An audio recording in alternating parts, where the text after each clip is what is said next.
আসসালামু আলাইকুম everyone, welcome back to Nusrat Samira's kitchen. আশা করি সবাই ভালো আছেন। আজ আমি আপনাদের সাথে শেয়ার করব একটি 1.5 পাউন্ডের 2 তলা চকলেট কেকের রেসিপি। আশা করি আমার আজকের রেসিপিটি আপনাদের কাছে ভীষণ ভালো লাগবে। তাহলে চলুন শুরু করি। একটি শুকনো চালনিতে দিয়ে দেব হাফ কাপ প্লাস 1/4 কাপ ময়দা। আপনারা চাইলে আটাও ব্যবহার করতে পারেন। দিয়ে দেব 1 টেবিল চামচ কর্নফ্লাওয়ার, কোকো পাউডার 2 টেবিল চামচ, বেকিং পাউডার 1 চা চামচ এবং লবণ 1 চিমটি। এখন এইসব শুকনো উপকরণগুলো চেলে নেব। চালনির উপরে যেসব গুটি গুটি অংশ রয়ে যাবে তা একটি চামচ দিয়ে নেড়ে চেড়ে চেলে নিতে হবে। এবার এই শুকনো উপকরণগুলো ভালোভাবে মিশিয়ে নিচ্ছি।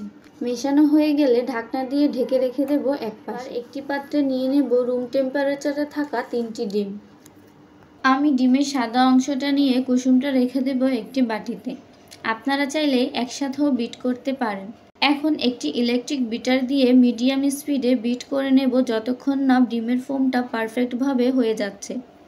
বিট করতে করতে এখানে অ্যাড করে দেব চিনি। আমরা যতটুকু পরিমাণে ময়দা ব্যবহার করব ততটুকু পরিমাণে চিনি অ্যাড করব, মানে হচ্ছে হাফ কাপ প্লাস 1/4 কাপ চিনি। চিনিটা একেবারে না দিয়ে চেষ্টা করবেন অল্প অল্প করে অ্যাড করতে, তাহলে ডিমের ফোমটা তাড়াতাড়ি হয়ে যায়। 4 থেকে 5 মিনিট মিডিয়াম স্পিডে বিট করার পরে ডিমের ফোমটা তৈরি হয়ে গেছে। এবার এর সাথে একটা একটা করে ডিমের কুসুমগুলো অ্যাড করে দিব। কিছুক্ষণ বিট করে এরপর দিয়ে দেব 3 টেবিল চামচ রান্নার রেগুলার তেল, 1 চা চামচ চকলেট এসেন্স।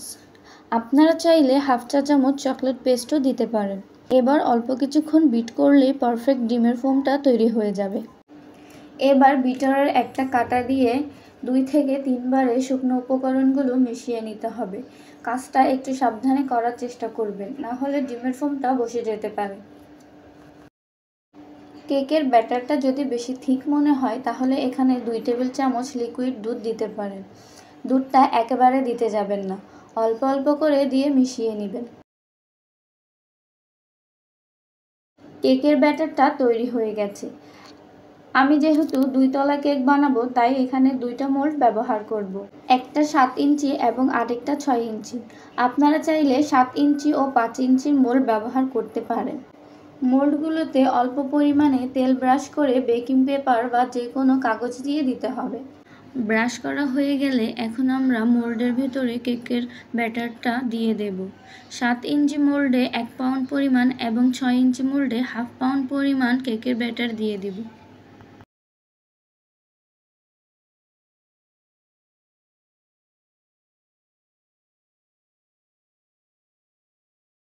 একটা টুথপিক দিয়ে ভালোভাবে কেকের ব্যাটারগুলো ছড়িয়ে দিতে হবে, যেন কোথাও কম বা বেশি না হয়।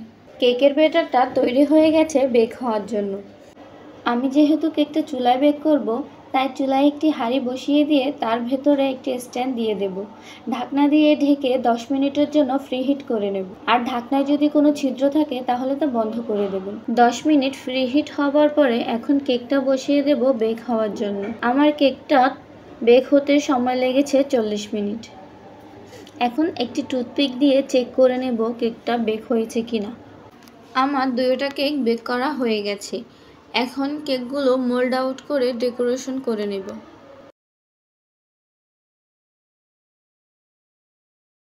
দেখেই বুঝতে পারছেন আমার কেক কতটা পারফেক্টভাবে হয়ে গেছে, কতটা সফট এবং স্পঞ্জি হয়েছে। এখন কেক ডেকোরেশন করার জন্য কেকটাকে লেয়ারভাবে কেটে নেব।